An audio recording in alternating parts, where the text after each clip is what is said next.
Yeah, it's coming down. Land it. Because it's illegal to fly it in national parks. National parks? Yep. Okay.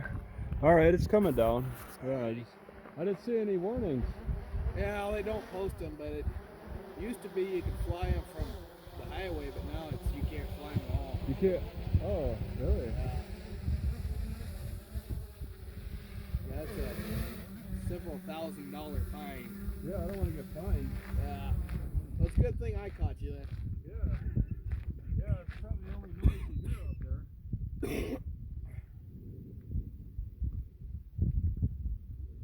It's going up. It's folding. Yeah, they started that because drones took out an airplane somewhere when they was fighting fires. They were taking out fires. There's fires going on? No, it was somewhere.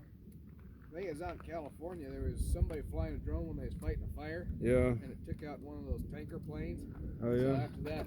Well, that never seemed to make national news. So I didn't hear about that one. Well, that's something that you want to like use as an argument. That was maybe something that the lawmakers, when they sat down in Congress and argued over drone laws, because it's lawmakers that sat down and made these laws, right? It's a federal thing. So all I know is I got a memorandum that says no drones. Yeah. So, well, I mean, God didn't will it. I mean, it was probably debated by Congress if it's national. Well, you got a bunch of people saying yes drones, and then other people saying no drones, and the people who say no drones got the bigger votes, and then they had their arguments against drones, and what you just said, the firefighters issue might have been a deciding factor to convince most of the voters in Congress to vote against it, I suppose. That would make sense, but I don't know what do they argue? These are people sitting down arguing over how to make the laws, and what's happening. Is it public information, or is it all behind closed doors? And I mean, it's an issue like this, it probably should be public information. Well, I will definitely bring that up, but yeah, I got a memo that says no drones. Well, when did you get your memo? Got it 2 years ago. 2 years? Okay. Nothing's changed since. Because my software blocks me, all right, when I'm not supposed to do any kind of droning. It'll just say, you can't do it, then it'll stop me, all right, and it didn't stop me. So that's something that, I mean, you blame me, but what about the people who are running this, the software? They're actually like if I'm too close to a prison, it'll block me. It won't even let me fly. And I wasn't blocked, And that's kind of like a debatable thing for me, because it's like with drug addicts, Why blame the drug addict? Go after the drug dealer. You're gonna be chasing each individual drug addict. It doesn't seem right to me. Entirely, you get the bigger picture. Who's dispensing these drugs, and it's like with this, who's controlling the software? Because I'm entirely reliant on the software in this, for the camera and everything. I can't really do much without the software, so it's just benefits. Federal ground, federal property of the U.S. government. Yeah. It's a no-go for flying over. Oh yeah. Yeah, and the argument against that is there's a fire or something. That's whatever else the arguments are. I don't know, but I mean, if we were to take this to court, I mean, then you'd be like, where's the fire?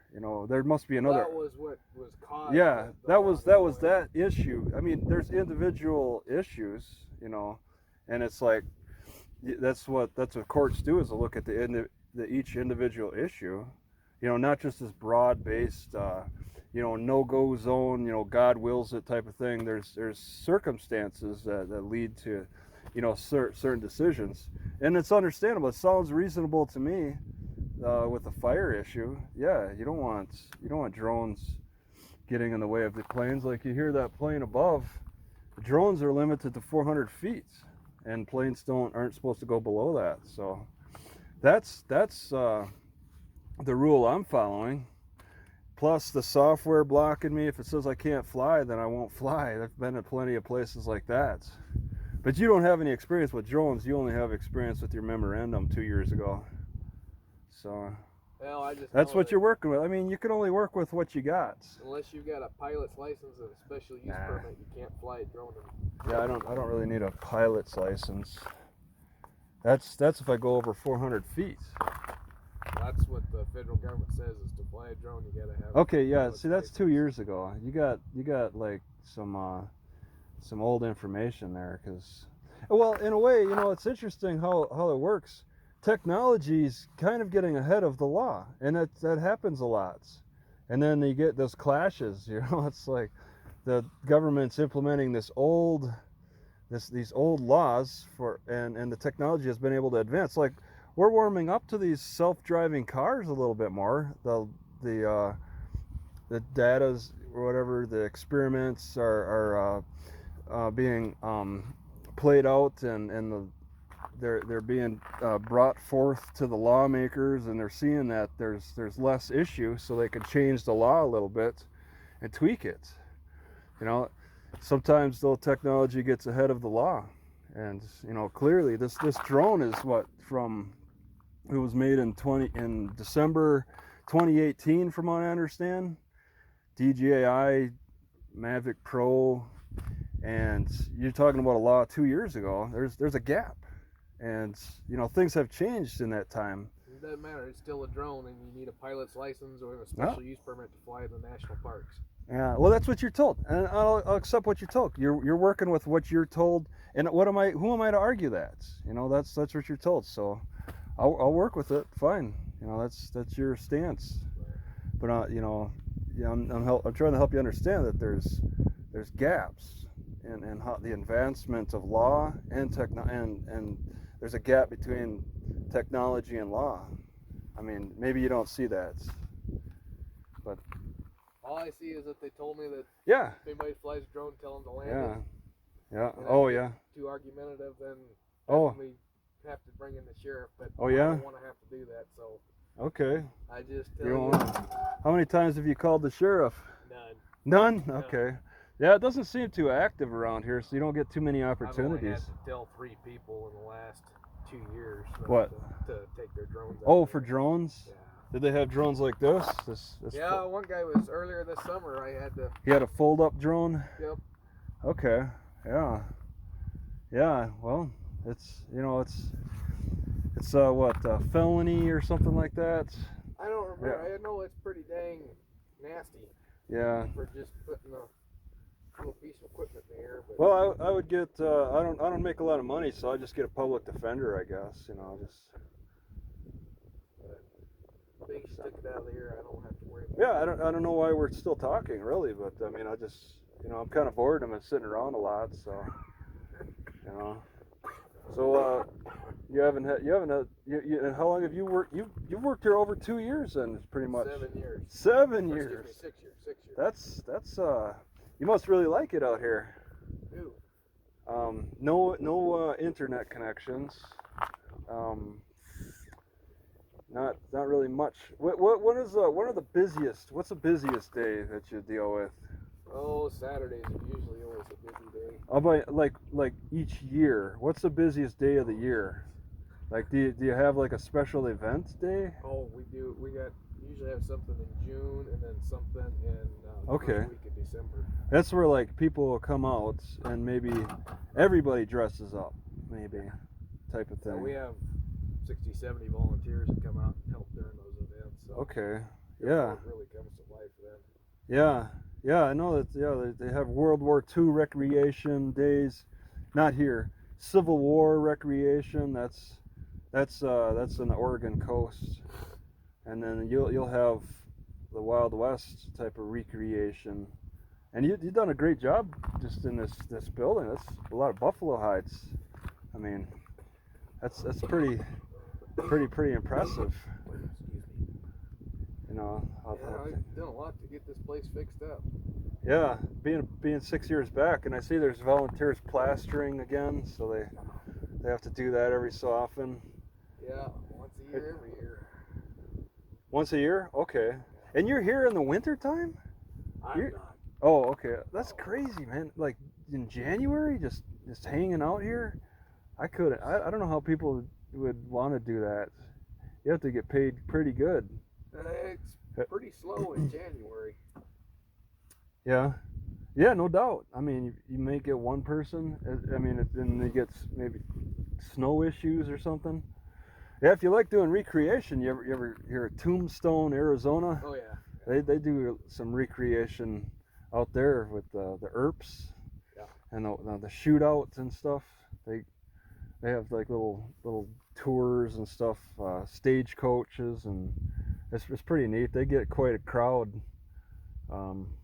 Yeah, every hour they do like another shootout or something. It's just recreate that. Yeah, there's a guy I know down there with the Arizona Ghost Riders.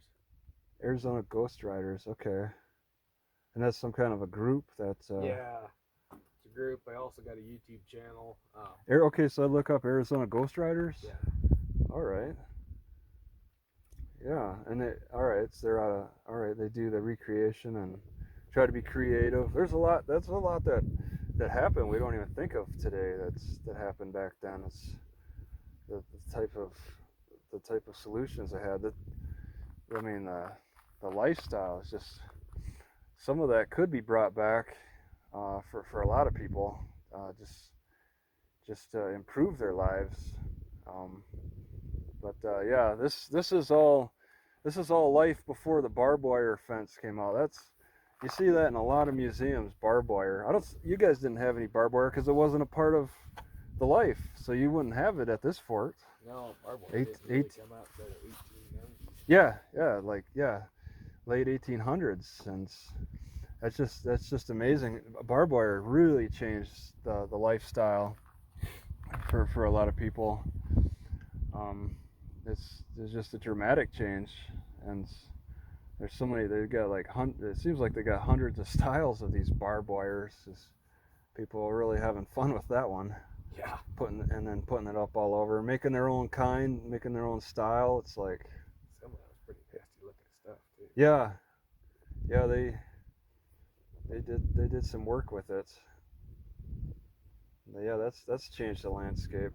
You can kind of envision maybe what it'd be like back in the early 1800s, before all this development and stuff. I see the milkweed.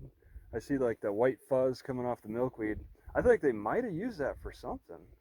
Well, but I don't see any evidence of that in the forts. all that wetland out there where that milkweed's growing. Yeah.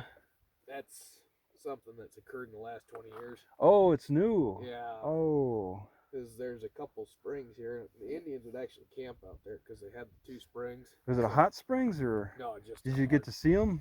No, it's just a spring. They're now underwater anyway. Yeah. So. Okay.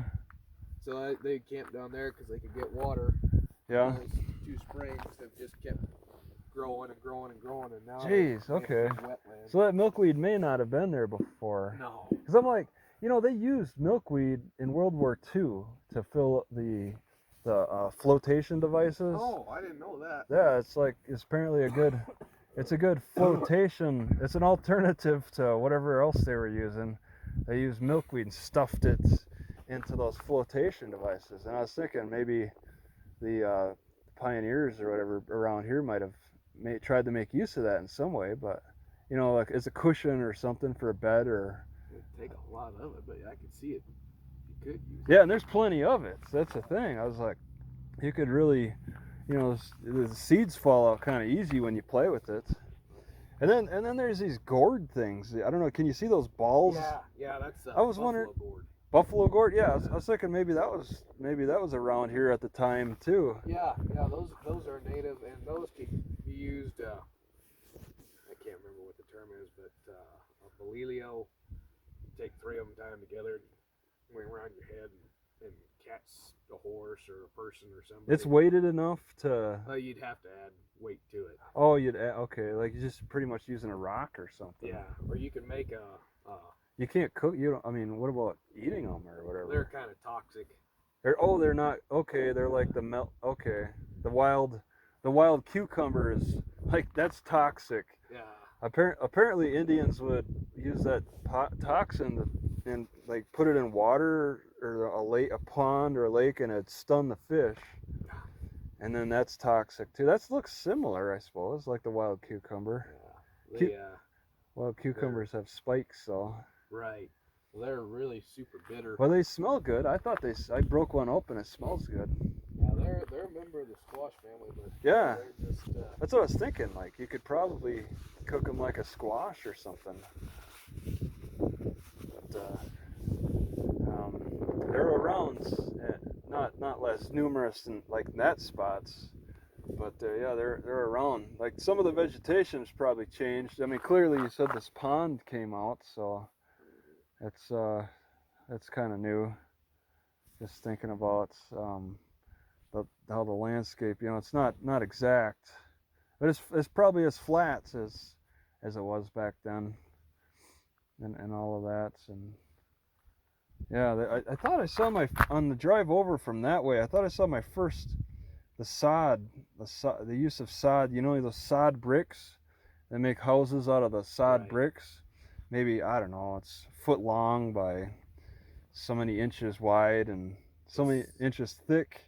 They just lay them on top, and I believe this fort's made out of it. But I saw the adobe brick is what it's. yeah, Same thing, sod brick or whatever. They're handmade. Yeah, and it's just dirt. It's like, because maybe it doesn't rain enough out here, they can use that. Well, that was the idea way back in the day. Yeah, it's definitely, I've seen that type of style in other places south of Taos, New Mexico. I forget the name of that. It's a small town. I was walking around it. This building that collapsed, the roof collapsed, but it was just a sod building, and it's just old, just sitting there. Nobody's doing anything with it. It's not like a tourist area. It's just some old building, and it's just made out of sod, and it's just interesting. And now I'm getting further south again. I think I saw one on the way over, so I'm going to probably see more of those heading further south, because the lack of trees, the plentiful sod out there, or whatever the type. Adobe, yeah. I don't know how that's how they make it. Yeah, well, sand, clay, water, grass. Yeah. Mix that together. Yeah, you get the right mixture. Down in Santa Fe and Taos, almost all the buildings down Yep. there. Certainly. There's none that you could just like, you'd see the brick individually. There's some small towns that you could hit that you could actually see broken down houses they just left abandoned, and you can see clearly the bricks, and it's kind of neat. But yeah, Santa Fe's kind of built up. They clean up that area pretty nice, especially the downtown. That's a real tourist attraction. Parking is horrible. You could barely find any. I found some good spots. Usually you got to go up a hill or something. People don't like taking those hills, so you can usually find more spread out parking there. Unlike here, man, this is pretty quiet on a Tuesday. And you said the Saturdays, the weekends are usually your busiest. Yeah. But you're committed to every day of the week. Well, I'm here 5 days a week. That's a good commitment. Wow. And yeah, you just work here. You work for the governments, right? So do you move around any other spots that you? No, I just work here seasonally, so I'm here only 6 months out of the year. Okay, and then that's it. You're doing what? 6 months I work on a ranch up in South Dakota. Okay, in the winter time? Yeah, I wasn't real smart there. That's I don't know how you gotta have plenty of winter clothes and stuff. Yeah, now mostly all I do is feed cows and fix Yeah. equipment. Okay. Spend a lot of time at the shop running a welder. Oh, you do welding? Okay, so you got that skill. That's a good skill to have. Yeah. Yeah, it's you get some good do some. I've seen a lot of welding artwork out there. People like to get creative with that. They get a bunch of mufflers and car parts lying around and tools, and they're like start envisioning, they see this stuff, and then they can see like the artistic value of how they can maybe arrange it some ways. And there's some crazy welding art out there. I ain't very artistic, but yeah.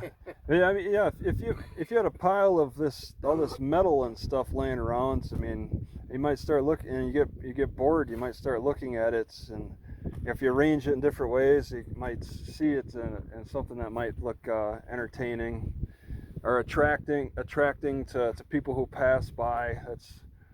I think a lot of muffler shops, they like to weld things together just to attract attention, I think, to the shop. It's kind of interesting. Yeah, I was considering underwater welding for a little while. You got to go to school for that, but that's supposed to, I heard they pay quite a bit to do that. You get kind of a short, you want to get like a life insurance, a good life insurance policy, because it's kind of dangerous from what I understand. Yeah, I just... You wouldn't catch me getting down there with them sharks. Yeah, well, yeah, there's the sharks and whatever else, other problems could happen. Like, yeah, it's hard to say. You don't hear many people talking about underwater welding. I suppose you could look it up on the internet. I really haven't. It's something I was thinking about in the 90s. I thought about getting into pipeline welding, but yeah. I didn't do that. I wish now I had it. But Oh, it's not too late. I went pipeline welding. Yeah, I mean, when they laid that internet, they went nuts laying those pipes from here to India and back. And then they went like, I'll say belly up, but I mean bankrupt. You know, it's they can get pretty they can get ahead of themselves. Technology got ahead of itself with that. But you're talking pipelines for like maybe oil or something, I suppose. yeah, because they pay. Yeah, there's. The time I looked into it, they was paying a pipeline welder up in Alaska $300,000 a year. Wow. That's something But else. then you figure in the cost of living in Alaska, and you're not making a whole lot of money. Yeah, that's what people say. You know, they pay you $6,000 a year or something like that to live up there, but milk is like $10 a gallon or something. It's plenty of salmon, I think, might be cheap. There's plenty of salmon farms they're on. Yep. That can of soup up there, when I looked into moving up there, was like $5 a can. Yeah, that's not very good nutrition. Those cans of soup aren't very nutritious. You can't live off of those for very long. You can't eat them every day. No. Yeah. I suppose I should probably get back down there. But Yeah, nobody knew it was come, but I mean, maybe something happened that they don't have walkie-talkies for you. No. You Back in the day we'd use smoke signals, but it's too dry to do that now. Besides, that's getting close to. Oh, this is a fire. You got the fire warnings. Yeah. You get alerts, don't you? You got the drone alerts. You get emails from the government telling you, like those types of situations. Well, weather forecaster keeps saying there's dry conditions. Yeah. Flag warnings and stuff. Yep. But, yeah, it's going to get really cold, but it's going to stay dry.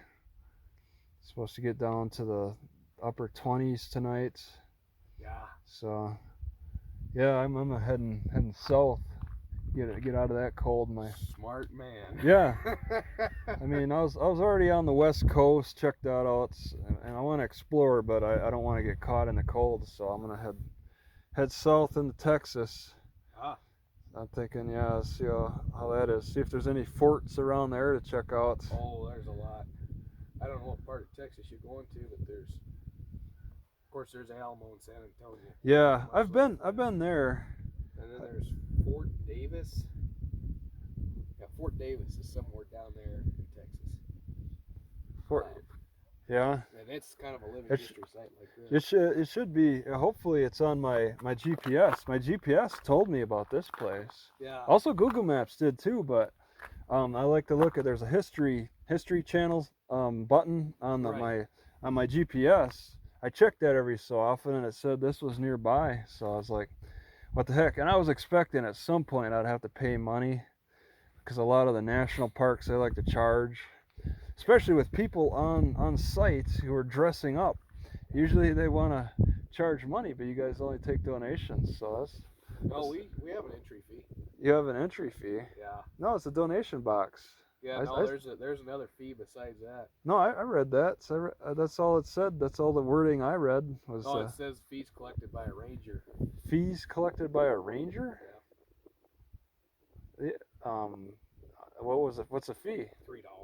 $3. Did Okay. you stick something in the donation box? Well, no. Oh. Yeah, don't worry about it. Okay. But Fees collected. Yeah, the fee. Oh, but the donation box is the fee. no, it's totally separate from the fee. But it was written on the donation box, right? It says fees collected by a ranger. Yeah. But, yeah. And it gives you the impression that they maybe are calling the donation box the fee or something. No, that's why we put it in red letters at the top. That fees are collected by rangers, so that people wouldn't do that, because there's a lot of people think that's where they pay the fee at, and then they don't. The ranger. Who's the ranger? Oh, you're a ranger? Yeah. Oh, okay. Huh.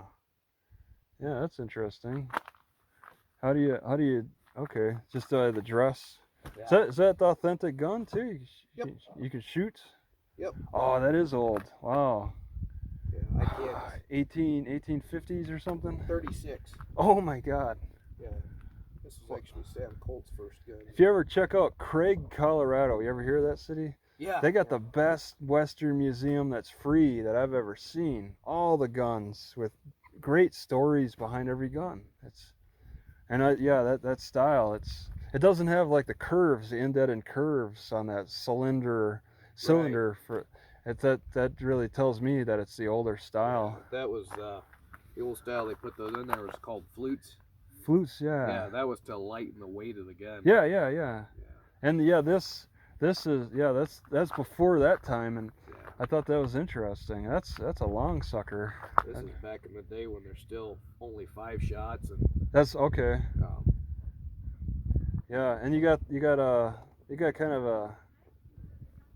a special holster. There's all kinds of holsters too that they had on display at the Craig Museum, like the Mexican one and right.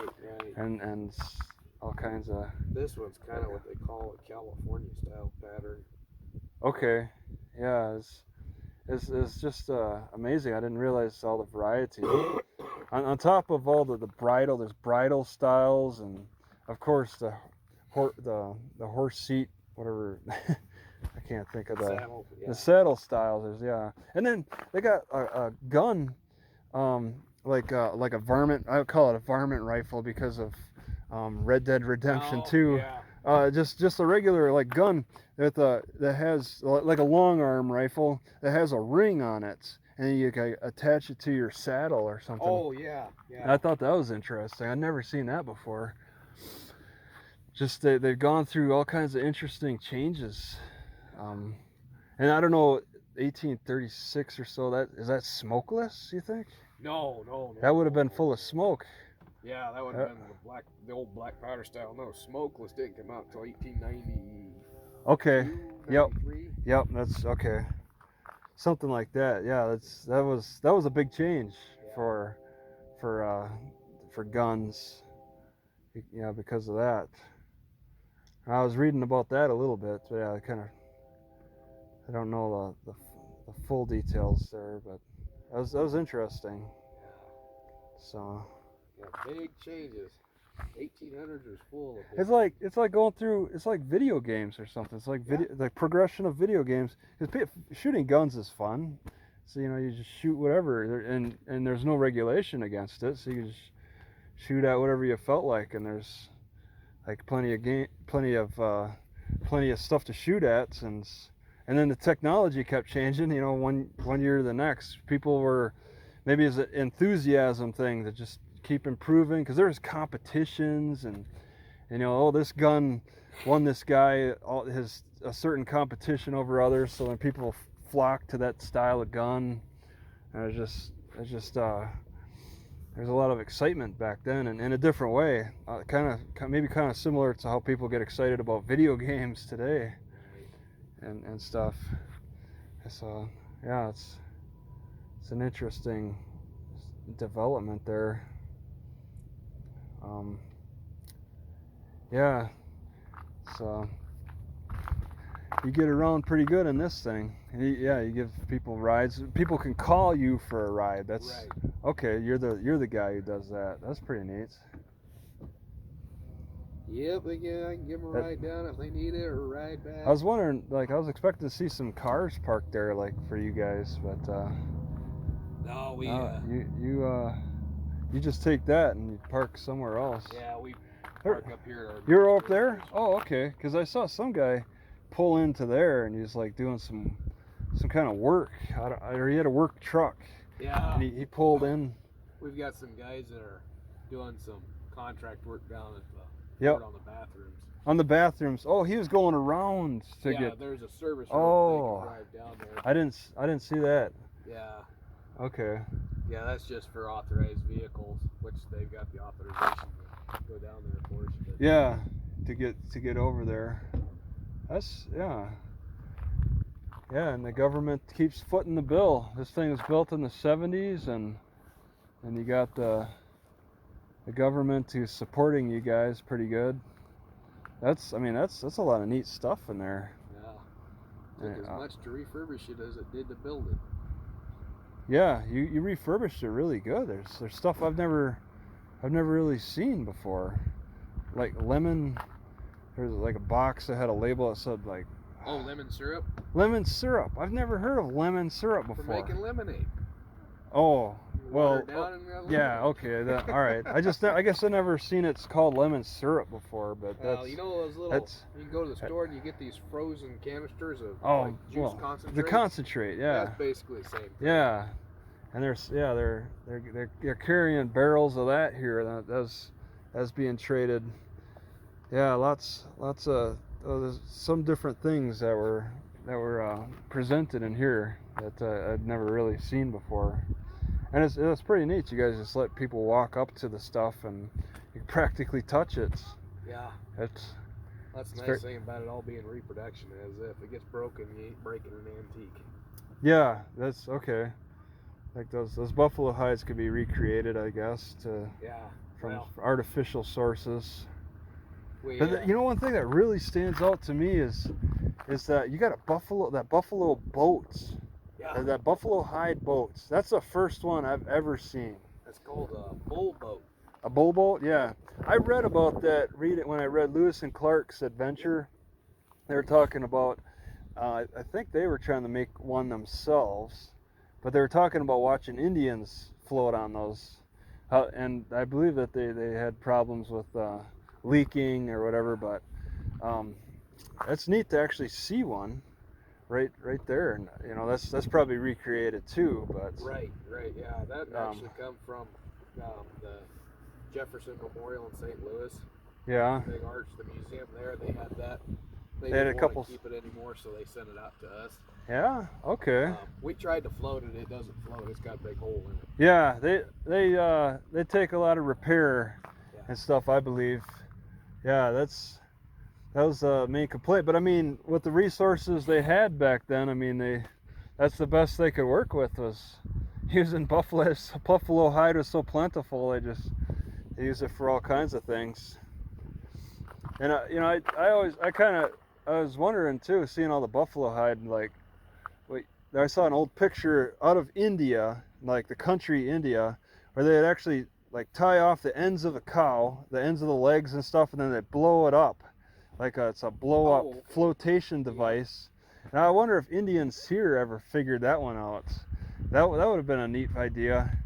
Yeah, the only problem with that is that a buffalo hide, when it comes off a buffalo, weighs about 40 pounds. Yeah, that's pretty good weight. Yeah, so that'd be kind of hard to blow up. You know that really gets me too with the weights of blankets and stuff. Like, blankets have gotten so light today that now you go to Walmart, they're selling weighted blankets. And it's just like, it makes me think, like, you know, there was a time when these blankets actually authentically were heavy. Yeah. You know, like made out of sheep wool and really thick, or the buffalo hides. They could have just gone. You know, people have kind of, I think, lost touch because these weighted blankets being sold at Walmart seem to be popular enough for them to sell them on big sections of the shelves. Weighted, these lightweight fiber blankets, they have to be weighted down, and people are buying them up, and there's kind of a history to think about with that on how people were using a weighted like blanket in the past. It's just something else. Tell you what, you sleep under about 3 buffalo robes one night when it's Oh my cold, God. and you ain't gonna be moving. Yeah. That's some. Yeah, that's for sure. Is it? If that's like close to being the authentic type of fur, it's a nice thick fur that the buffaloes carry. That's authentic because them hides come right off a dead buffalo. Some of them are authentic. They are, Yeah. All of them are 100% Oh. real buffalo. Oh, they're real. Okay. Yeah. Yeah. Too bad you don't really see any buffalo around here now. No, not down this part of the state. Yeah. There's a few buffalo ranches you get up in the mountains. Yeah. Every so often I'll go by some. On my travels, I'll see some buffalo. Can you believe they actually have like a buffalo enclosure in San Francisco? There's that Golden Gate Park, and there's this enclosure with buffalo in it. To me, it seems like the most unnatural thing to see. I don't believe buffalo really were living around San Francisco, but these seem healthy. Yeah. I mean, buffalo didn't really get much. Yeah. West of Yeah, like Utah. the mountains were killing them off. They couldn't handle those mountains. They were good for running across the plains, going on their wild sprints. But when they got to those Rocky Mountains, either the mountains got them or the bear. Yep. The bear were like menacing, according to Lewis and Clark, when they got to the Rockies. They were giving Indians a lot of trouble, from what I understand. Right. Let alone the buffalo. And remember there's a great big desert between the Rocky Mountains and the Sierra Nevadas. Yeah, the white sand desert Yeah. and all of that. Buffalo ain't gonna go across that if they can't find food. Nope. No, they had a lot of challenges there. They were strictly in the plains, pretty much. Into Canada, of course. Right. And you see some of them up in the mountains, like up in Yellowstone. There was buffalo like crazy up in Yellowstone. You've been to Yellowstone? I have not, but Oh. you read accounts from back in the day, and there was buffalo always went there because of the hot springs. Yeah, for sure. Hot springs. That's the thing with hot springs. It's like not a single Indian reservation is on a hot springs area, and it's not like the Indians just peacefully gave those up. You know, it's just interesting to me to see just in my traveling that this Indians always got the worst. It seems like the worst parts, you know, and you know for sure that there's accounts where they're killing off some good land areas, but yeah, they lost the wars. Of course, the Indians were no match. But they weren't giving those springs areas up very nicely. I mean, the Yellowstone, geez, it costs like $40 to get in there now. So you could probably get in for free. No, I've noticed no? they don't. Because no government discounts. No. Oh. They charge you all the same. Well, okay. I understand that the Indians get to go in for free. They get the Grand Canyon, and they get the Yellowstone for free. Some parks they do, yeah. Some okay, yeah. And it's like, but they weren't allowed to control these areas and occupy them. Right. They're just kicked out and said you can come back for free, but you can't stay, I suppose. Right. But there was a time when people could sleep in Yellowstone. I don't know, maybe people are doing it today.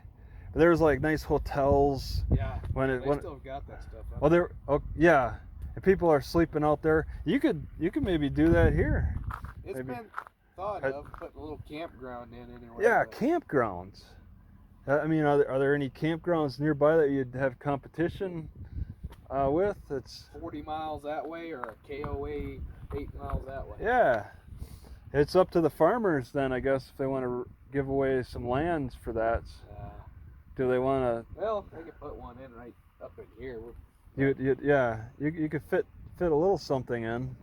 There, I've seen campgrounds that do lose.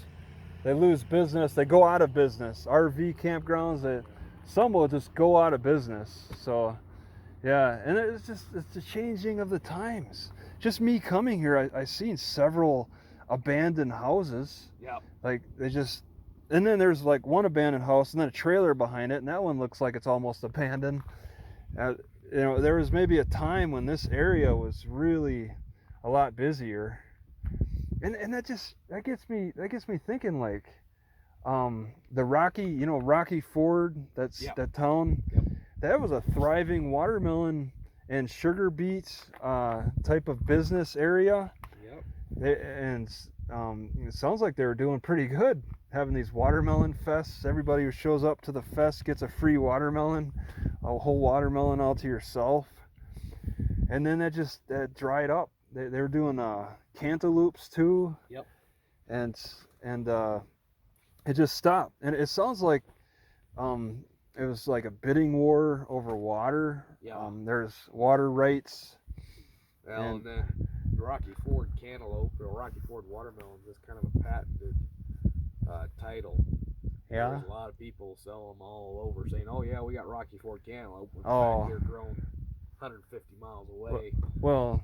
So that was where some of that came into play. The competition from So finally they got it set where you got to live within like 15 miles of Rocky Ford to be able to call your cantaloupe or your watermelons with Rocky Ford. That was a legal issue that went to court. Yeah. So they fought it out, and it's interesting. There's actually judges who specialize in certain issues. Like there's actually a water judge. There's a judge who it sounds like he just focuses on water rights, a water rights judge. Yep. And yeah, maybe like a farming judge who just focuses on the farming disputes. And then you got the criminal judges.